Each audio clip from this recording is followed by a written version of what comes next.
Here we go, here we go, here we go, here we go, this is it! This is Top Flight Time Machine. I am Andy Hotbody Dawson. Bow, bow, bow! I'm Sam Nifty Delaney. So what? Welcome along to today's episode. It's another one of those standalone single issue episodes where we take a topic that's been suggested by you, the listeners, maybe, or just by ourselves. And we'll just see where we go with it over 30 minutes. And that's what's happening right now. This one was suggested by someone, Sam, and I'm just trying to waffle on for a little bit while I find out the name of the person who it was who suggested it for us. Ooh, I can't seem to find it. I'll keep going. But the subject is bread. The subject is bread. Actually, there's two suggestions which we could dovetail with this one. Somebody said bread, but somebody else said toast. Yeah, oh yeah. And yeah. Toast is It's an fair. inevitable Consequence. tributary. It's an inevitable consequence of bread. Yeah. Where, Can't even like find. my nan used to say, where there's bread, there'll be toast. Sure as eggs is eggs. I'll just search the emails. This is out of hand. Chris Stockill suggested bread. There we are. Okay. Chris Stockill suggested Chris. lots of stuff. I see. He suggested school sports days, Well, that's good. what our parents used to do with 2 kilograms of sugar every week. That's good. That's good. I don't know if they bought that much. Did your parents buy that much sugar every week? I do feel like there was more sugar. I did never paid attention to the weight, but I do feel like sugar was definitely more of a presence in my house growing up than it is in mine. I used to have sugar on pretty much all my breakfast cereals. Yeah. Cornflakes, Rice Krispies. I used to have sugar on banana, mashed up banana on bread and butter with some sugar on top. Fucking hell. That sounds Still good. enjoy that now and again. It's really nice. Especially on fresh bread, fresh white bread. Yeah, I Which can is what imagine, we're talking about. We're here to talk about bread. Yeah, sugar would be just on fucking Sugar. everything. Everyone's Have tea. you forgotten how good it tastes on everything? Come on, mums. Put sugar on your children's food. They'll thank you for it. But you know what's interesting, Andy?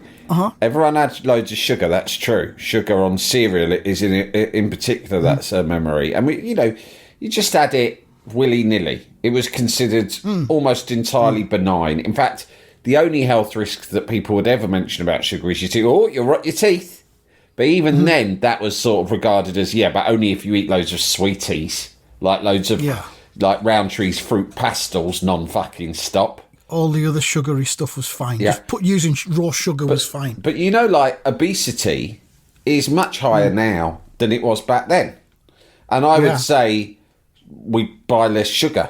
So I don't know what the reason for that is. I can only assume it's because, or I guess there's two reasons. One might be there's sugar. We eat more processed food, ready meals that has sugar hidden in it, so to speak. Right. So we sprinkle less. But it's the same as salt. Like, a lot of people think, I'm not going to put salt on my food because it's bad for you. But actually, when you put a bit of salt on your food, the amount that you tend to sprinkle on, unless you're a maniac, is negligible. It's the salt that's hidden in processed foods that will kill you. And I'm not doing an episode about salt. No, that's true. Or indeed sugar. But it's just interesting, isn't it? You're right, and our correspondent is correct that there was always a big fucking bowl of sugar on every cunt's table, and you would sprinkle it on pretty much anything. Yeah. And now we don't, and yet society is fatter. So go figure. The sugar bowl used to look very similar to the ashtray, which was worse. Hard to tell, really. The great with hindsight. The great sugar mix-up, which I've told you before, my greatest ever sugar mix-up was when I was interviewing the great train robber Bruce Reynolds in a cafe called the Picasso on the King's Road, which he took me to because it had been used as a criminal haunt in the 60s, and he was taking me on a tour of all the different places where they planned the great train robbery, and one of them was the Picasso Cafe, which favourite place. It was one of those places where both villains and people like Michael Caine and Terence Stamp Stamp used to hang out in, or like Princess Margaret. Do you know what I mean? One of those 60s melting pots sort of thing. Yeah. So I'm in there, and Bruce Reynolds is getting on a bit. He's done a few like longish stretches in the Nick, which is not sort of, you know, had the best of effect on him. And anyway, we're sitting there, and he's telling me these long, rambling but fascinating stories. And he's ordered himself a cappuccino, a frothy coffee, as he called it, right? And they put it on the coffee. They put it on the table, right? And the Picasso's one of these sort of Italian cafes, right? But old school, not a trendy one. And he's and as he's telling me this story, he's so immersed in telling me the story that he is, without looking, putting his spoon into a stainless steel pot of grated Parmesan cheese that is on the table, and he is spooning fucking mound after mound of this cheese into his cappuccino, right? And I've clocked what's going on, and I'm trying to basically draw his attention to it. I'm going, but at the same time, I'm trying to show that I'm interested in his story. And I'm going, yeah, Bruce, that's great. But he's going, hang on, I ain't finished. Right? Whoa, and Bruce. As we know, Cockney villains, always, they're known for having 7, 6, 7, maybe even 8 sugars in their tea and coffee. It's well known. And I imagine they don't enjoy being interrupted either. There's 2 things we know about them. They like a lot of sugar in their hot drinks, and they don't like being interrupted. So I'm going, whoa, whoa, whoa, and it keeps going on. And I'm not joking, Andy. It started to coagulate, right? It's that the cheese started to form into like a molten lava on the surface of his cappuccino. And nothing I could do would stop him while he was in full flow. And so in the end, he goes, yeah, so anyway, I said to Ronnie, what you got to do is get a shooter, because if we don't get a shooter... And as he's saying all this, he sipped a bit of this cheesy coffee, and he's gone, oh, fucking hell, that coffee tastes like shit! And I was like, I know, mate, you've just been fucking spooning Parmesan into it for the last fucking 5 minutes. He goes, you could have fucking told me. I said, I fucking tried. Why didn't you tell me, you little pods? You pods, I'm going to have to hurt you now. You've been a naughty boy, and you're going to have to get a smack bottom. Oh, fucking hell, yeah. I cast my mind back to when I was a kid, and it was every Christmas Eve we'd go to the pantomime in Newcastle. It was me grand's birthday on Christmas Eve, so it was the family tradition. We'd always go to the pantomime Christmas Eve and have a load of sweets. Full of sugar. And then I was used to wonder why I could never get to sleep until about 3 a.m. On Christmas Eve. Christmas excitement, stimulation from the pantomime. Yeah, I mean, massive amounts of sugar. You have no fucking hope. That's like a perfect storm. Yeah. Pretty much child cruelty. But we're not here to talk about sugar. No, let's get back to bread, for fuck's sake. Bread and toast. We're trying to talk about bread. Now, I think there's going to be... You and I, we often see eye to eye on a lot of subjects, but I feel as if bread, I'm almost worried about, because I instinctively feel as if there's going to be a big north-south divide here, because, you know, listen, growing up, we had cheap, sun-blessed sliced bread in the house. That was our main thing. I am now, and I'll just admit to you, I'll get it out early so it's not awkward, I am a bread ponce. I'm a bread ponce. Okay. And I am fussy about the bread I consume. I buy relatively expensive bread. I don't buy expensive everything, but bread is one of the things that I don't skimp on. And my kids prefer shop-bought sliced supermarket bread. They don't like the sort of bread that I'll get, right? And they'll go, what'd you get that for? We don't like that. It's hard to eat. Right, they like soft, easy to consume bread. But, you know, I will go to like a fancy baker if I'm passing it, and I'll buy a loaf of fucking sourdough or something like that. The one that the kids and I can see eye to eye on is a French stick, a baguette. Who doesn't love a baguette? I mean, I think the good thing about a baguette is it's common ground, because, like, when you get into sourdough breads, fucking, you know, made with weird grains, whatever, that's when you can alienate people. Like, if I was running for office as a Labour Party candidate, that's the sort of thing that could put a lot of people off voting for me, right? Because they'd think... In the red wall. They'd think, look at him with his Tory bread, right? Yeah. and I'd have to accept that. But what I would say is, I go, look, they'd go, say Beth Rigby was interviewing me. She was going, you say you're a man of the people. And I go, yeah, that's right. And I go, well, we have learned that you are a bread ponce who eats Tory fucking bread from your local Gales fucking patisserie, right? Yeah. And you're such a ponce that you have separate bread to your own children. What have you got to say to that? And I go, listen, I've been very clear on this all along. Yes, I grew up eating cheap bread. When I got older, I decided that I wanted expensive bread because I believe it tastes nicer and is better for you. Are you aware that as you're talking to me now, you're doing that thing? I know, that's why I'm doing it with my thumb, because I'm practicing being a politician. That's deliberate, and I'll go, or are you... I'm doing it on purpose because I want to show that I'm firm, straightforward and completely clear in my position on this. What I've said is, although I do like Ponzi bread, I think we can all agree in all parts of the country, and what I'm hearing on the doorstep when I speak to real voters up and down the country, is that everyone likes a fucking French stick. You can have it with butter and jam. You can make you can cut it up and make it into a sandwich. You can even fucking slice it and melt cheese on it. Only the other day, I put grated some cheese onto a bit of it, and I put it in the fucking air fryer for a minute, and it came out lovely. I, for example, am not like my predecessor in the role, who advocated Russian bread made from sand and water and lard for everyone. I'm not like that. I think that everyone should rise politician. up. Everybody should be able to access whatever breads they want to have. That's how I feel about bread. I feel it's about personal choice and freedom. Social bread mobility. Yeah. I think that I'm living, breathing case study for social bread mobility. You know, but I also think that although when we were kids, my mum wouldn't be able to afford Ponzi bread, the truth is there wasn't Ponzi bread, even if she'd wanted it. There wasn't Ponzi bread. I think the baguette would have been the Ponzi bread back then. Yeah. Yeah, it would have been. And I tell you another thing that is now fairly commonplace, but then would have been considered quite Ponzi and exotic: pita bread. And I've got two great examples of that. One is that. Oh no, hang on, pita bread. I got into pita bread, as I told you, when I wrote about Morrison's in The Guardian, and I said they probably don't even stock pita bread, right? And they put a fatwa out on you. And they put a fatwa on me for that.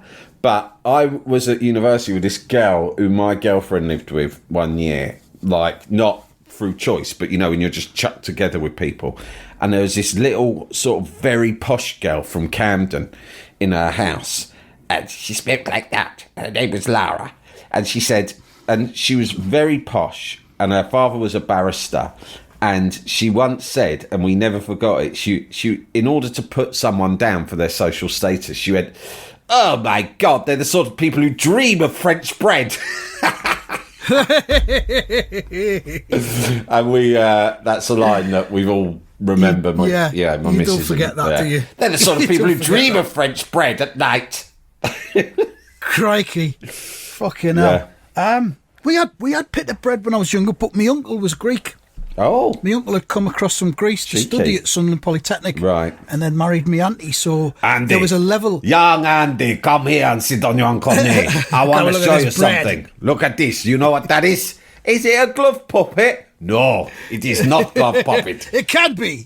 You can use it as such. You use two olives for eyes. It looked like a little frog. Yeah, olives as well. Yeah. You want to see something special? This is a bread from my home country. It's called a pita bread. A pita bread? That is what I thought it was. I did think you're giving your bread a name. That's nice. Is that the name of the puppet? Can I keep it in a cage and feed it every day like my own hamster? Peter the puppet bread. But, so we I mean, there was a level of exotica there, I guess, from having an uncle from Greece that I just took for granted. Feels a bit like a bread. What, Shirley Valentine type situation, if I'm honest. Pretty much. I'm picturing him like Tom Conti in Shirley Valentine. Very, very much not. Oh. Very much not like that. But, so there was that. But baguettes, do you do what the French tend to do more than we do here and just tear a bit off and then eat it? I've been known to do that. Generally, at home, though, if we have a baguette, I'll end up thinking, right, I'm going to make 4 sandwiches for the 4 of us. So I'll get a bread knife and I'll divide it into 4 sections. And then each of those sections I'll slice downwards as well and then sandwich it up. But I have been known, I guess, but it's a bit of a waste of bread to do that because you never know when you tear how much is coming off. Do you know what I mean? Yeah. I don't think we do that enough. I think we should do that more. It's quite Henry VIII, isn't it? It is. Yeah, but why not? Why can't we live? If you ever see a film that has a Henry VIII character in it, you always get hungry because of the way in which he tears food up with his hands, stuffs in his mouth. A turkey leg or something. And the other thing that I always admire about Henry VIII is he will stuff some food in his mouth, and when it's just gone in, he'll pick up his goblet of red wine and drink that at the same time. Yes, so it's all in together. Wash it down. Yeah. It's actually dangerous. I saw that and I used to love it. So one Christmas day I decided to do it because I thought it was the height of decadence. You got a goblet? Well, I just got a glass of red wine and I sort of chased down a mouthful of turkey and I practically choked. I was like, it all came up again. I thought you were going to say you did it with a glass of Ribena or something when you were 11. No. I think I was probably like a teenager. I was going through my Henry VIII stage. Everyone goes through it, don't they? Jalapeño. I'll tell you my favourite all-time bread. Yeah, go on then. Is a freshly baked white loaf from a bakery, like a bloomer sandwich loaf. Yeah. And you get that home and you cut the crust off. And you immediately butter the crust. Yeah. Start eating the crust as a chaser. Yeah. To go with your sandwich that you're going to have. Yeah. And then you cut 2 thick and a doorstep mousse slices. Yeah. 2 thick slices, and you get some butter. You just have butter on. The thing is, a lot of it's about the butter, I think. Like, as I've said before, a lot of foodstuffs to me are simply vehicles for butter or salt, you know? Yeah. And I've actually, I mean, that kind of a loaf is a classic, and I love it too. And especially if it's still slightly warm. And you slice a big chunk off it, do a really thick, no fucking about layer of butter. And I have actually sprinkled a bit of salt on that. Oh, like salt and butter on bread. The butter would probably be unsalted, I don't know. But why not double up on the salt? Fuck it. I mean, Billy Connolly famously won't eat brown bread. He will only eat white loaves. Is that a political statement? He says they reckon if you don't eat white bread, it'll add 2 years onto the rest of your life. But he says those last 2 years are just going to be steeped in misery. You know, you're going to be sitting there drooling in a fucking bath chair. You're probably wearing a nappy, something like that. And you know why extend life if that's what it's going to be? Enjoy the white bread while you can. Live. Why can't we live? I eat white and brown, but the white bread I eat is Ponzi white bread. Like I'd eat a sandwich loaf for sure. It's like fresh baked. It's like it's not from a factory. Do you know what I mean? Like I'm assuming they're knocking it out in the back of the baker's right there in front of you. Yeah. But it's interesting because although I do eat brown bread nowadays, when I get my Ponce bread / Tory bread, whatever you want to call it, it usually is white. That's the thing. Ponce bread used to be brown, but now there's this craze for sourdough bread. And I've got no time for that. Yeah. No, I didn't think you would. I've tried it. I don't understand why it's supposed to be nice. It's got a nice tang. It hasn't. It's horrible. I like it's not bread. It feels like homework. I like, and This is the north-south divide kicking in. No, this is what I knew. I thought if there's one thing I instinctively know he'll object to, it's sourdough bread. So I just like sourdough bread. I like. That's all right. I like Italian bread, like focaccia, which is very oily. It's almost like a cake. Now, I'll big up the focaccia that they bake and sell at Pop Rex in Sunderland. There you go. Because in the Sunny's Cafe in there, it's £5 a loaf. Right. It's not cheap. No. That's probably fine for where you are down south. Yeah, I mean, I wouldn't say that was like cheap, but it wouldn't be in the least bit unusual. Yeah, I wouldn't raise an eyebrow. No, but it's lovely. I regularly go down and get one on a Friday when they do them.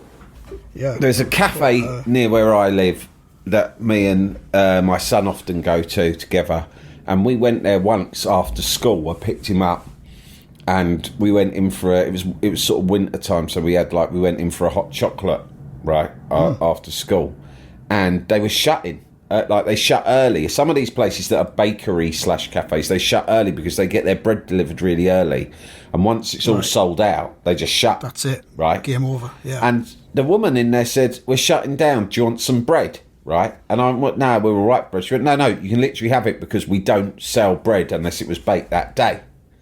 And I picked up a massive thing of focaccia, which very often is the most expensive bread. And it was probably like £8 worth of focaccia. And I thought it was like a wine. I picked it up and said, "What, literally don't want anything?" She went, "No." She went, "Take another loaf as well." So I picked up like a sourdough or something. Must have walked out of there, with like £15 worth of bread. And I said to Len, we got to make a habit of this. Now we know. Turn up there at 4:30 every day. We're going to get free. We'll never pay for bread again. We're millionaires. He said he was a bit embarrassed for us to go because I was suggesting every day.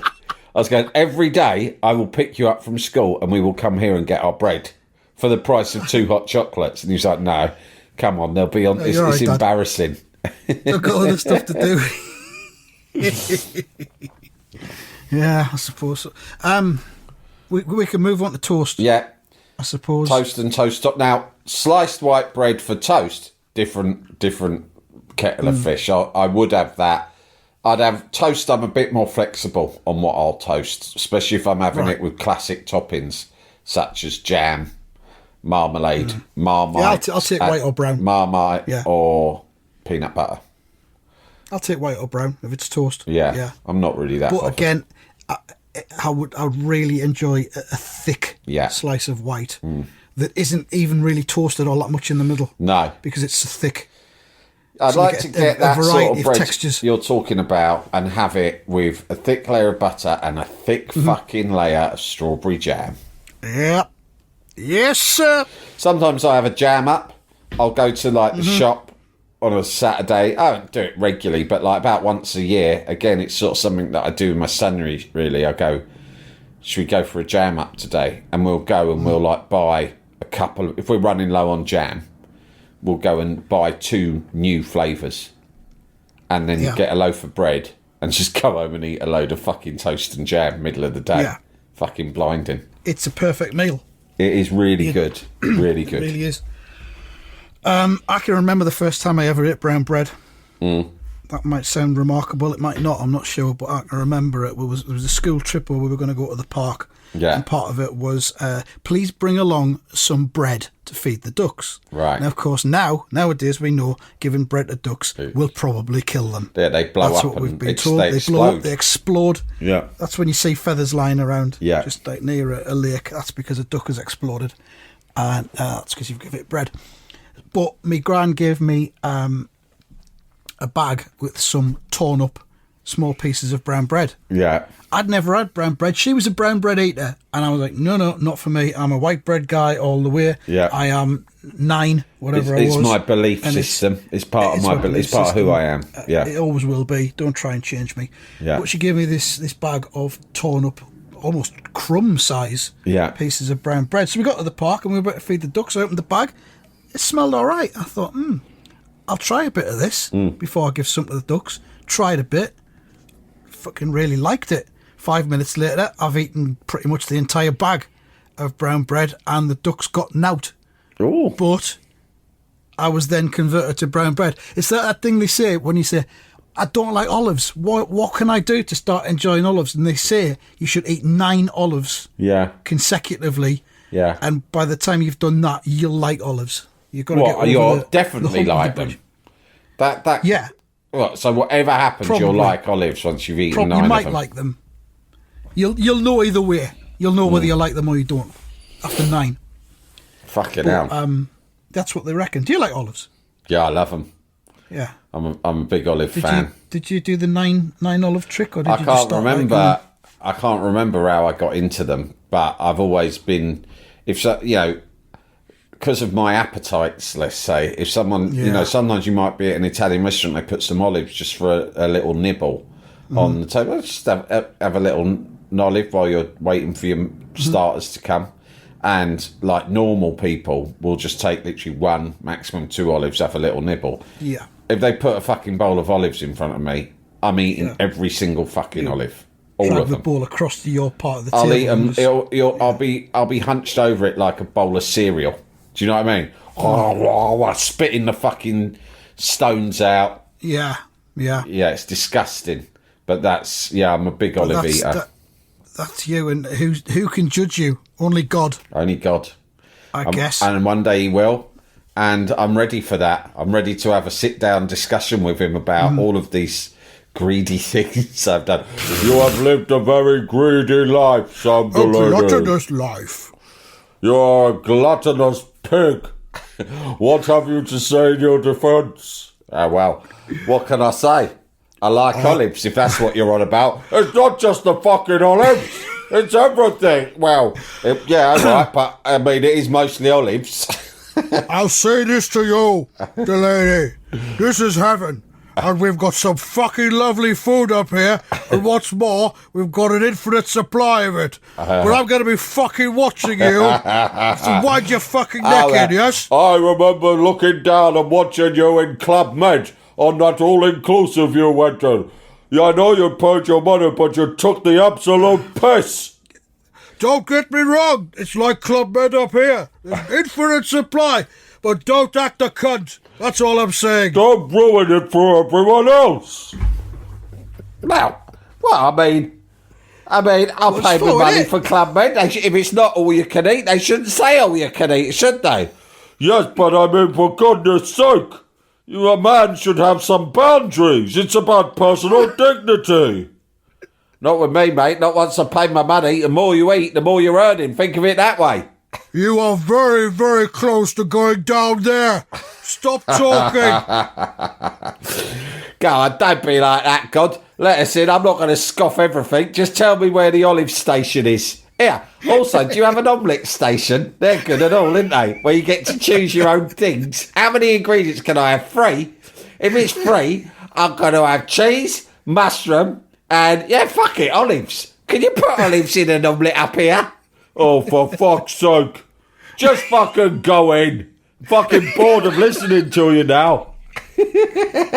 All right, be like that. Anyway, be lucky. Thanks for inviting me, and we'll catch up soon, yeah? What is it, like a 3-month the probationary? What's the peanut situation like up here? Have you got any over there? Next to where you are now? You want to like, point me in the direction of where I might get my hand on certain infinite supply of peanuts?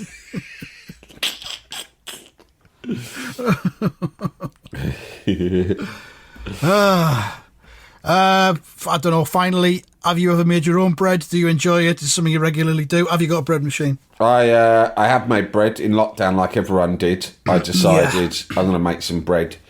And it went all right, actually. It was tremendously satisfying, you know. Yeah. Because you make a whole loaf, a whole family can eat that. It's cost you fuck all. You know it's not got any crap in it because you just put flour, water, salt, whatever. And I could see why everyone got into it. It became a big cliche in lockdown, but I thought, fuck it, what else am I going to do? Particularly banana bread, wasn't it? That was banana the big bread. cliche, I don't think I made that. Yeah. I made normal bread. Not sourdough, because that really is. I mean, making your own sourdough is disgusting and takes forever because you've got to make your starter yeast. Sourdough starter's got to, it's disgusting. It's You got to have it. fridge My wife had some days. in the fridge for ages. I was appalled by it. Fuck that. In the end, I think she just chucked it. But I made, and then I decided actually I made a real mess because I'm not neat in the kitchen. I'm not a bad cook, but I always make a mess. And I was making a hell of a lot of mess making bread, and it started to fuck everyone off, right? Because there was flour everywhere. So then I decided I'm going to scale down, and I made some bread rolls, individual rolls, and that gave me a tremendous amount of satisfaction as well. But I haven't done it in years, not since lockdown.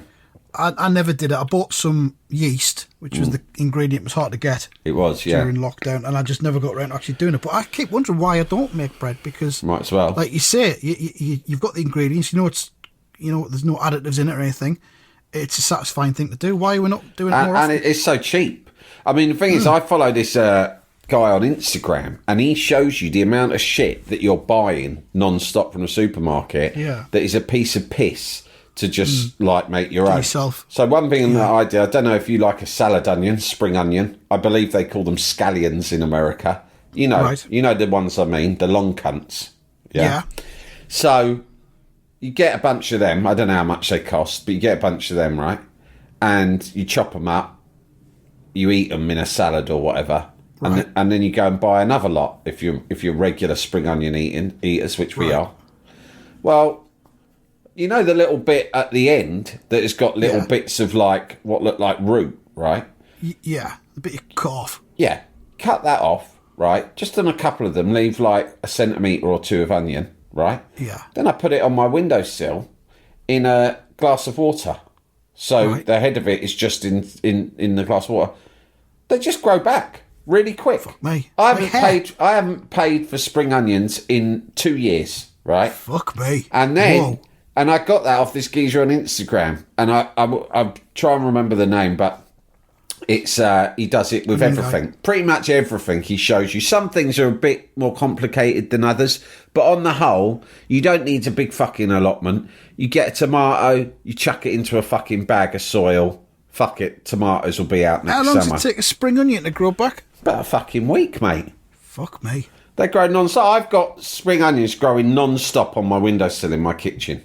Jeez, like a factory. It's like a fucking spring onion factory at mine. Fucking, this is a revelation. I know, I should start selling them online. I might sell them on the top like Time Machine Redbubble site. Spring onions hand grown by Nifty. Fucking hell. We've got to leave it there, I think. We've finished with bread. We've moved on to spring onions, and it's more interesting. Yeah. Wow. All right. Well, there we go. We'll be back with more stuff sometime. Thanks very much for listening. And that's that. That's that.